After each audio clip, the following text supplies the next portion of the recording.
oral tradition tells us that, we came across Iowa, and the landscape tells us how and where we would have lived and where we would have done things spiritually, where occupations would have taken place.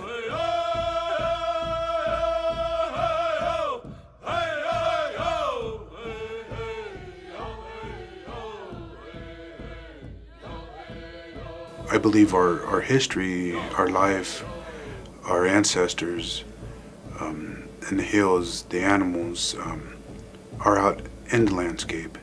And it tells the history of our people, where we came from, where we're going, where we were, how we did things, where we did things is very important, because we need to pass this knowledge down to our younger generations.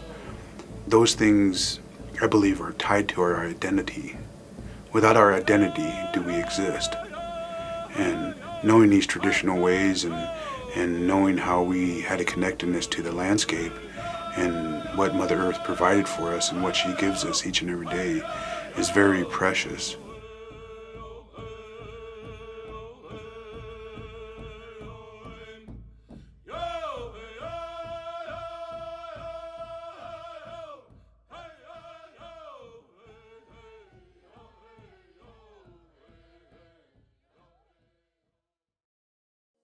What did Iowa look like before today's agriculture and farming? Before the modern communities we know and live in today? Before the roadways that connect them? What stories lie hidden within this landscape?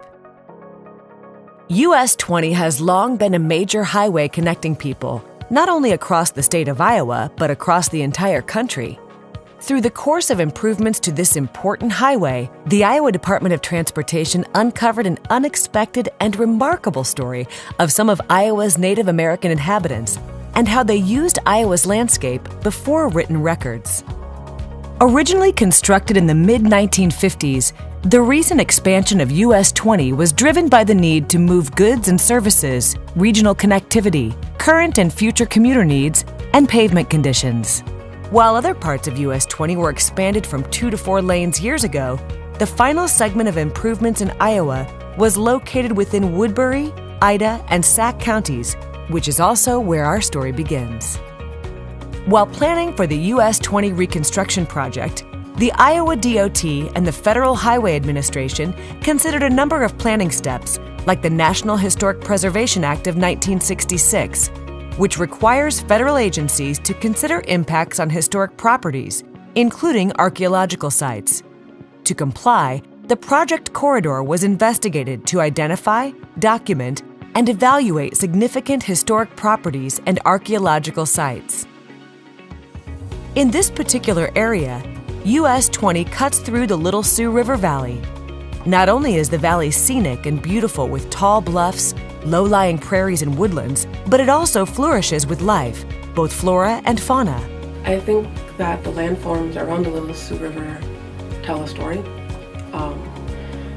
When we drive through and we look at them or we're in the area, knowing our history, knowing how our people lived in connection to the land, you can tell where a village might have been or where a spiritual site might be, where someone might have went to pray. It's where the geography turns into a different type of landform, and that would determine how we lived in a certain area. The plains existence was a little bit different than the hilly or woodland existence, and you can see that along the Little Sioux, that is where it starts to change. It provided lush areas for farming, for growing crops, for fishing, for village sites protections. As we camped in the summertime, we would want to be up on a high hill so we can get that breeze. And in the wintertime, we would have went camped down low to get away from the winter and the cold. But what the investigations of the US 20 corridor uncovered provided a rare look into how its Native American inhabitants interacted with the landscape. We came and we did ceremony, and we stayed there, offering up, prayers and ceremony in that area. So we would probably camp, and there'd probably be a large encampment, there'd probably be ceremony. And so, it doesn't involve just that one spot. but it was the landscape around it. And so we would leave something there to remind us, or to show that this was a place of great importance in prayer and ceremony. So if there was a chance of seeing no trees, you could have seen a 360-degree view of the horizon. Not only could you have told about what time of year it was by where the sun came up and the sun went down, but the traditional view is that the world is a circle, and in the 360-degree view, it would have been a great place to have a vision quest. When a person is young or going through a difficult time in their life, and they're looking for direction from the supernatural world, then a person will fast, be alone in a place that's sacred, and try to connect with the spirits and the powers that are in the landscape. What makes the sites around the Little Sioux River Valley so remarkable was the identification of effigies or geoglyphs in the soil, like the buffalo. Although we don't know for sure what the people who made these shapes intended, we know that the location of things on the landscape is as important as the symbols of the mounds or the geoglyphs. So the reason that they actually picked that place is because that high uplift was significant as kind of the hub of the world, as a high point that you would connect the upper world with the earth, kind of the middle earth, you might say.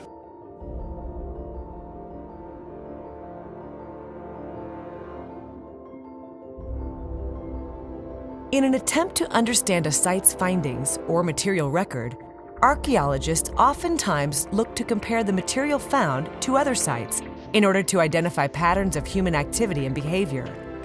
Places farther east, like Effigy Mound's National Monument along the Mississippi River, Good Earth State Park at Blood Run along the Big Sioux River further west, and Pipestone National Monument and Jeffers petroglyphs in southwest Minnesota, contain similar symbols of significance. However, the material record doesn't always provide a full picture. To develop a better understanding, it's common practice for archaeologists to consult with descendants of the people who left the material record. And tribes also can provide a lot of information about the area, about the landscape, that people may not be able to research and find out for themselves. Iowa is important to Native American people because it is part of their past and contemporary cultural identity. The Oneota, they used all kinds of resources. They had large villages, longhouses, and they were the ancestors of the Chuere speaking people, the Iowa, the Oto, and the Missouri, and the Yeehaw people, the Omaha, Ponca, and Kansas. Early in the project development, the Iowa DOT and Iowa Federal Highway Administration reached out to several Native American sovereign nations, as well as the State Historic Preservation Office and Office of the State Archaeologist. That effort continued when the effigies were identified. Working with the other entities, whether they're federal or, state, consultation is something that has really been misinterpreted, I think.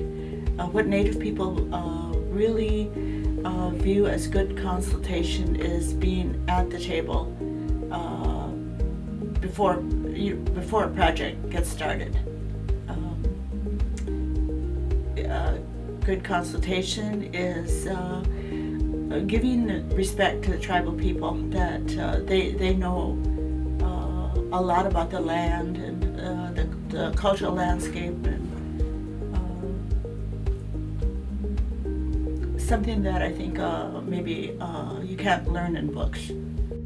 Good consultation, particularly in consideration of compliance with Section 106 of the National Historic Preservation Act, is a process. It's a process where multiple parties have opportunities to provide comments on proposed undertakings and whether this undertaking is going to be affecting significant historic properties. The US 20 project was very unique in the fact that we had these sites identified.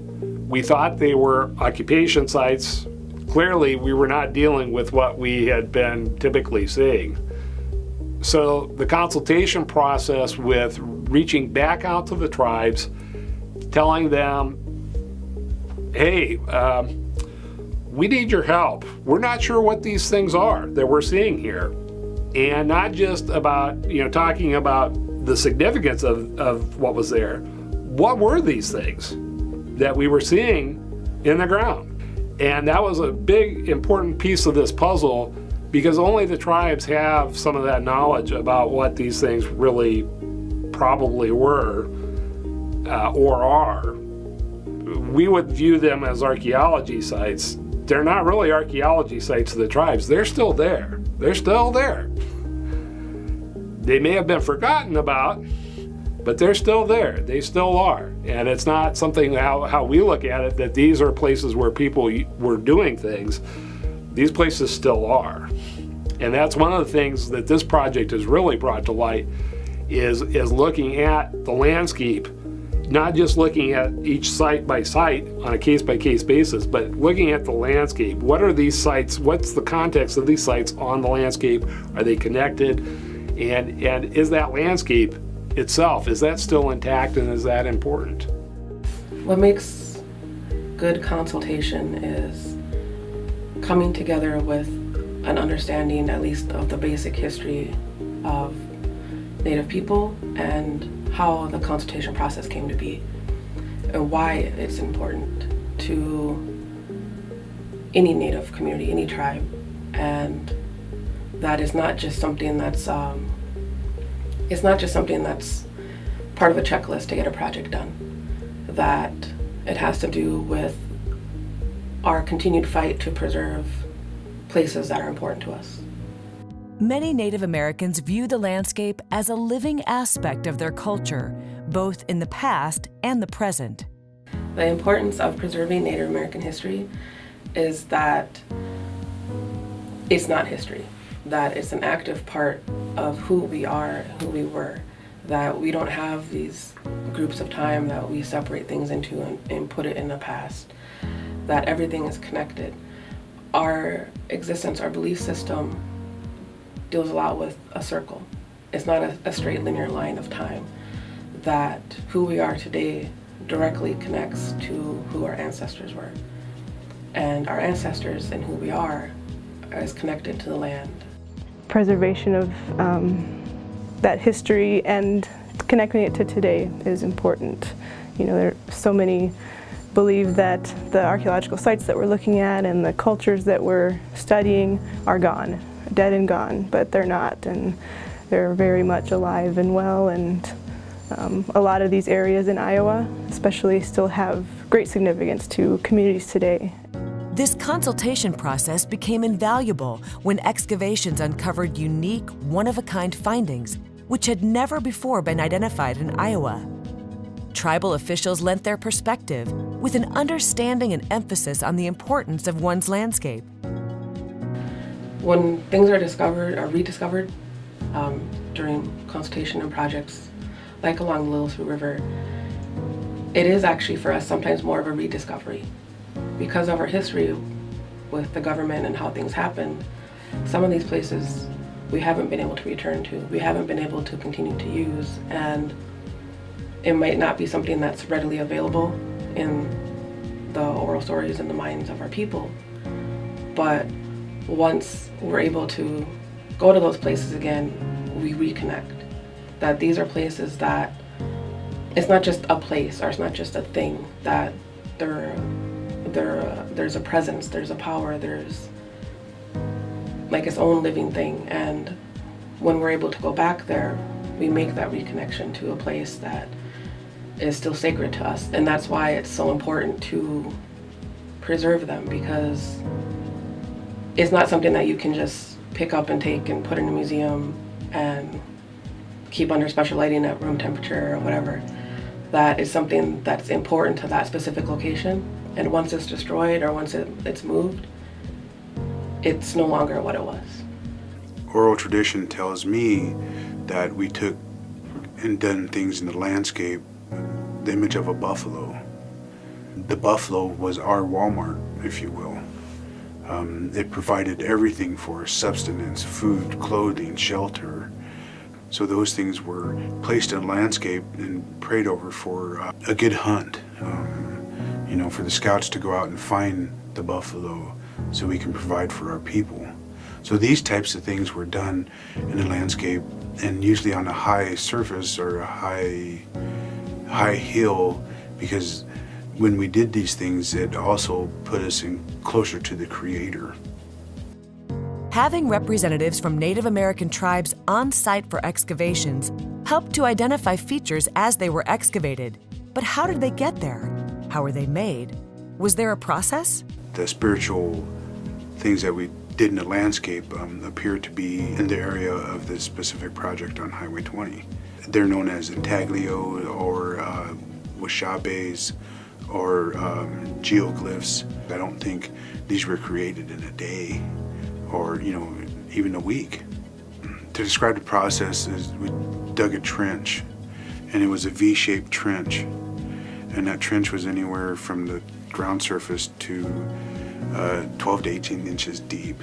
The trench would have been dug into the shape of a buffalo. River bottom soil was taken up and put in that trench, so it had the outline of that buffalo. For me to interpret it, how long it would have took or how long it did, does that mean we have 5 guys working on it or 1 person or, that I don't know.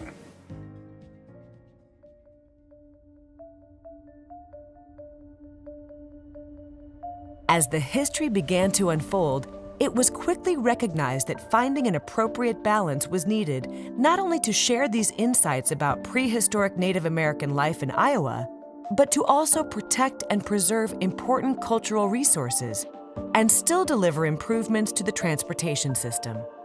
Yes, we can develop a project, we can deliver it, and we can also add value through ideas and issues like preservation, particularly in this case with significant cultural resources. Cooperative consultation helps to create that balance by providing future generations an education about these sacred places, how they can be preserved, and to show how careful planning can be effective. I think, to me, what makes good consultation is an honest and open communication back and forth between parties where you're actually there to listen and not just to have a box that you checked off and said, we've completed consultation. You want to listen to the people you're consulting with. You want to take their concerns to heart and do what you can to work with them and come out with an end product that everyone can live with. The consultation process is important because it helps to identify cultural resources that are out there in the landscape. It also helps us to protect those vital resources and keep them intact and without them being destroyed or removed. Because without consultation, those things will be destroyed and our history goes away. The biggest thing is to preserve it is to preserve our history, our traditional knowledge. And why is that important? Because we're losing it. To me, this really comes down to respect and the interaction between people and the land. These are still vibrant cultures. You can visit them today. They enrich so much of kind of our experience as modern contemporary people living on the landscape, especially when we consider that deep time that comes with those ancient people. And to me, that's what's important, is connecting the deep past with what we deal with in our modern world. So every site, every discovery, whether it's a geoglyph or a mound or a sacred site, we as Native people have a different reaction every time. It's not always the same, but that reaction, that connection, it's bittersweet because it's like, it's a reconnection to the past, but also that it's like, well, we've just disturbed something that was sacred to our ancestors. As a result of the consultation, these significant pieces of Native American history were preserved. The consultation process involved with the Highway 20 project was incredibly unique in the fact that not only did we have some surprises that were found, and then some basically on-the-fly decisions, what these things were that were being found, but also bringing the tribes in to consult about those, but then also bringing the engineers back to the table too, and also reevaluating, reassessing the actual engineering and construction needs, and being able to make changes to those plans, even though really the consultation process had already officially concluded with the memorandum of agreement that was entered into. But because of the unanticipated discoveries, that consultation process was reopened, and all these different parties came back to the table to work on sorting out the issues and how things were going to move ahead. The difference between the 1950s and 40s, etc., and now is nobody even considered it back then. So instead of looking, you would just plow things up, pave it, and you wouldn't worry about anything that was underneath. This project could not have happened the way it did without the help of a lot of people. We have a tremendous engineering group that made avoidance of some of these resources possible. We had tribal representatives who were willing to step up to the plate, more or less donate their own time, travel long distances to come to Iowa to talk about these places. And we can preserve a small piece of history within Iowa as a result of that amazing collaboration.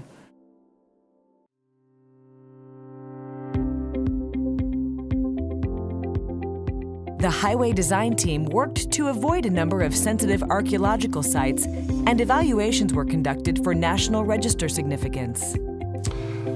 The two archaeological sites that were found to be significant have not yet been listed on the National Register of Historic Places, although there is interest, at least on the State Historic Preservation Office, and I believe at least with some of the tribes, in perhaps getting those sites listed eventually. We actually even think from the State Historic Preservation Office that those two sites probably should be considered at some point for designation as National Historic Landmarks. The National Historic Preservation Act, one of the pieces in that language is the idea of irreplaceable history. And when you think about the fact that we work with finite resources, when they're gone, they're gone. When we do consultation well and working in the spirit of the law, knowing that we're dealing with irreplaceable history and not losing sight of that really keeps us focused on what good consultation is. This is really a model project to look at as far as taking something that could have been a very large, messy argument, but how the different parties in the consultation process sat at the table, worked through things, and when other things were found, we were out there and we were talking about how to deal with these things, what these things were, and how to proceed. Native American perspective offers great value as we better understand how they interacted with the land. Many of those principles remain present today. My tribe, the Iowa people, lived here from time immemorial. As the chief said in our treaty negotiations of 1837, before any of the other tribes came here, we were the ones that named the rivers, that the rivers actually got their names from our language. They say the first 7 feet of soil is made of our ancestors' bodies and bones as they went back to the earth. So we are embedded in the land. This landscape shapes everybody.